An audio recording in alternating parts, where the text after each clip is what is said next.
go. So 3, 2, and 1. Well, Mayor Shane, welcome back to Mayor's Monday here at WSAU.com. As we are speaking today, it's been an interesting weather day, to say the least. A little gloomy outside. We couldn't find somewhere to go. We thought about a couple different places, but here we are in the doldrums of the office. Yes, we are. Thank you, Michael. It's good to see you again. And yeah, today was not a good weather day. No, not a good day to get outside and you don't see the sights or anything like that. But I guess the first thing that everybody has been talking about here in Wisconsin Rapids, obviously, you got the news a couple weeks ago that Governor Evers vetoed the proposal for short-term lending to fund a purchase of the Verso mill. So as far as everything goes right now, we're in no better spot or no worse spot really than we were a couple of months ago. That's correct. You know, it's unfortunate that he made that choice, and that was his choice. But you know, any opportunity we can try to put out there to help, you know, support the sale of that mill, it would have been one of those opportunities. And now we have to wait and see what tomorrow brings. Yeah, exactly. Because right now, the legislature's adjourned. They're not coming back for a couple of months yet. So if there's any legislative action that's necessary, well, without a special session, that's not going to happen. Special session has seemingly been a dirty term in Madison here recently, but that's neither here nor there at this point. Right. Nothing we can do about it. Nothing we can do about that. But there could be some other options that brew under the table, you know, be that some other funding sources for the co-op or even another offer, which we at this point understand there may actually be one out there right now. Yeah, that's correct. You know, we've been reading some posts and some articles about an Atlas Holding Company is made an offer to purchase shares of Verso. And so it's really kind of now up to Verso to see if they're going to entertain or negotiate to pursue it any further.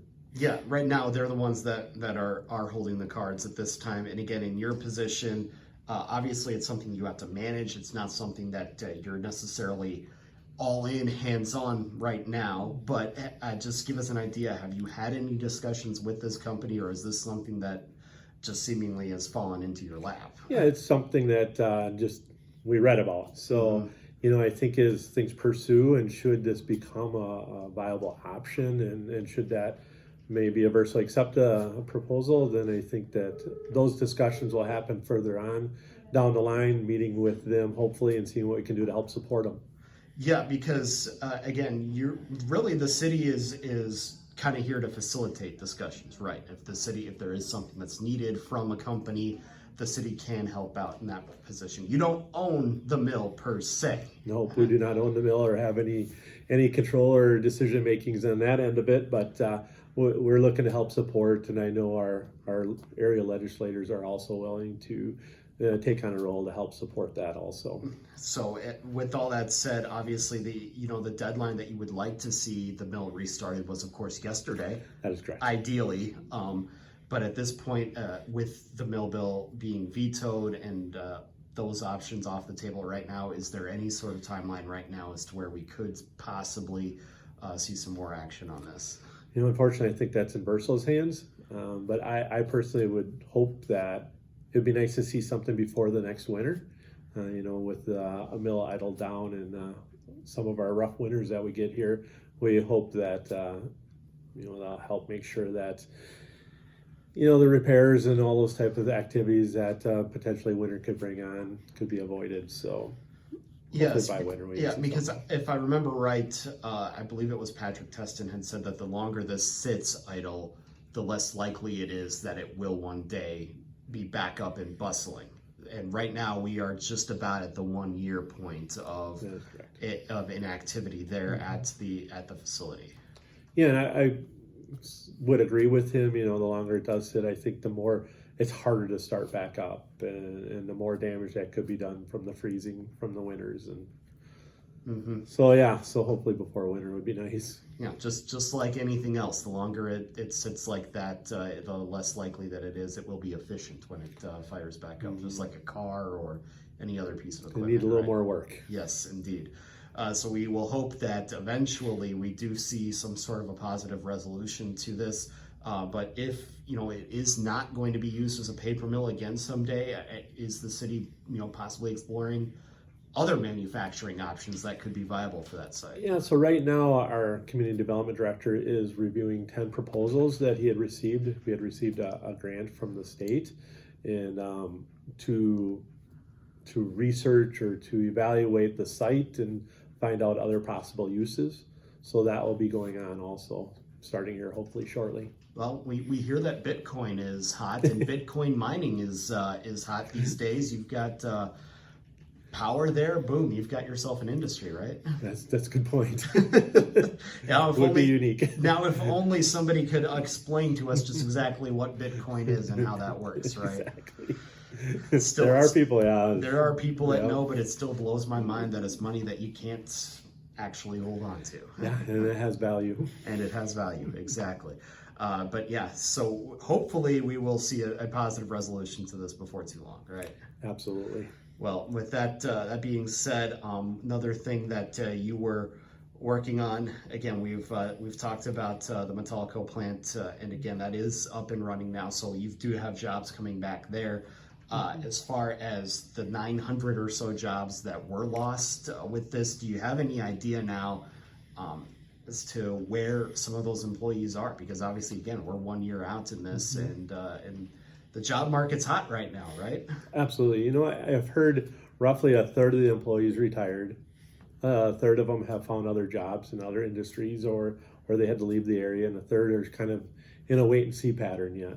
Mm-hmm. So with some employers then coming to town with help wanted signs up all over town, we kind of talked about it last time. Do you know where the city is at right now as far as job capacity? There are a lot of jobs available. There are jobs in manufacturing. I know there's businesses that are offering competitive wages and benefits, and you have your other local bars, restaurants, and the eating establishments that are always looking to hire. And there's plenty of jobs out there if you're interested in working. Mm-hmm. So, and what has the city done? Anything like that to some of those businesses that are having a hard time, or have said, "Hey, we've got a chronic worker shortage right now. Can you help us out a little bit?" Yeah, unfortunately, I think that's kind of a across the nation problem right now, Mm-hmm. and so it's gonna have to wait and see, and hopefully people will be energized to want to go out and work and earn a living. And Mm-hmm. Absolutely. It's not a unique problem to us here in central Wisconsin. It's not a unique problem to the state of Wisconsin Unfortunately, right now. Yeah, absolutely. And especially as people have gotten more comfortable being out and about, we'll hopefully see some sort of resolution to that in the near future. But that's going to be only time will tell, right? that is correct. So give us an idea then. I know you've had a few ideas come through the city here recently. One of them, you're actually copying something that Marshfield has done here recently with the Honor Walk. Give us an idea of what you're trying to organize here for what will be about next summer, right? Yeah, so Honor Walk concept came out of Marshfield from a resident there, and it's kind of spread. I believe Wausau even potentially has banners too, and other communities. And so our American Legion has taken on the task of wanting to organize an honor walk here in Wisconsin Rapids, which is the banners of veterans, and they have their dates and their years of service and maybe any wars they have been in. And so our East and Grand Avenue will be designated for an honor walk area, and so hopefully next year our light poles along that corridor will be adorned with banners of veterans of the past. Mm-hmm. And is this going to be anybody that has served in any conflict then, be that even recently in Iraq and Afghanistan, all the way back to World War I, World War II? Yes, any veteran. And so our American Legion posts are going to start getting out information, and so watch Facebook, and we'll put it on my Facebook page too as that information becomes available. And should you want to recognize a veteran, I know it's very popular in many communities in the area, and sometimes there's a waiting list. I've heard Marshfield is 2 years out before you can get recognized with a banner. So this will be just on a yearly basis then, and the banner images and the veterans will rotate through, so this won't be like a permanent place then? Correct. Yeah. So if a family member of mine is a veteran, I could I can purchase that banner and the whole package and the books and then at the end of the year I'll get that banner and I'll be able to keep that. So, and this is going to be from Veterans Day to, or Memorial Day to Veterans Day Correct. next year then, correct? Correct. Yep. So and this is kind of an idea then that has sprung out of the community. As you say, imitation is most sincere form of flattery. We've got Marshfield's book right here, and it kind of puts everything together about the years they served and maybe a few more details about the veteran. But this is something that, a community member came to you with as an idea, and you guys were able to run with it, right? Yes. And those are always the best ideas. I agree. That's part of my role as elected mayor is to be that bridge and try to, take ideas that people come up with and help them see it to the end. Mm-hmm. So, for Mayor Wiesa in Stevens Point, it is a RoboCop statue. For you, it is a way to honor veterans. Absolutely. Everybody's got their thing, right? Exactly. Yeah, indeed. And so give us an idea then. This is going to be next year. And so if people want to sign up, they can just start watching the city's various channels for details, right? Yes. And this will be something going on over a course of several months. Because we're starting the process soon enough, so there's plenty of time, and we're looking anywhere from 22 to 44 light poles that would be available for banners, and hopefully in the future, as we do some road reconstruction, we'll have more light poles available to hopefully increase that number, should the interest be there. Mm-hmm. Road reconstruction, you just brought up a dirty term for some people, because we are in that, right? Yes, we are. We'll be having one of our bridges, Grand Avenue, the road east and west Grand Avenue were reconstructed, and our other bridge, Jackson Street. So the west side, Jackson Street, West Jackson, is on the table for next year, and so that will be another big project. And in who knows, a big project that may not cost you a whole lot, because we still don't know where the American Recovery Act dollars can and can't be spent. Is that right? That is correct. I'm guessing by now you've maybe gotten that first payment there in the city's mobile banking app. You probably woke up one day and said, "Oh no, ding, ding. The city's rich." But do you have an idea yet where those are going to be spent at all? No, so we were allocated about $1.8 million, and so we received a check for half, and that's been deposited in an account, and we're just kind of waiting to see, give it some time to see what is approved for, because it changed.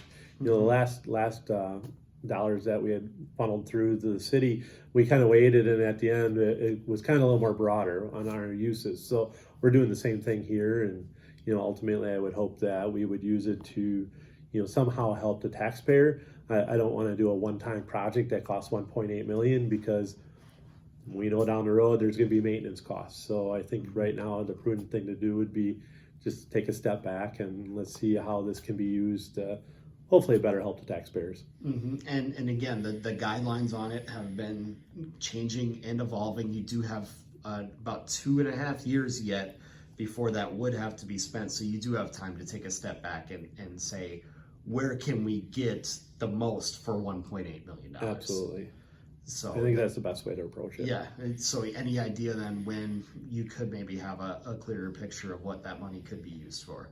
It'd be nice to be able to start talking during budget season, and start seeing if there's a better guidance out there on that usage and what we can use for it in the future. So what did that feel like then? You're waking up, you look at the city's mobile banking app, and you see $1.8 million. I don't think a lot of people will ever get a chance to see that.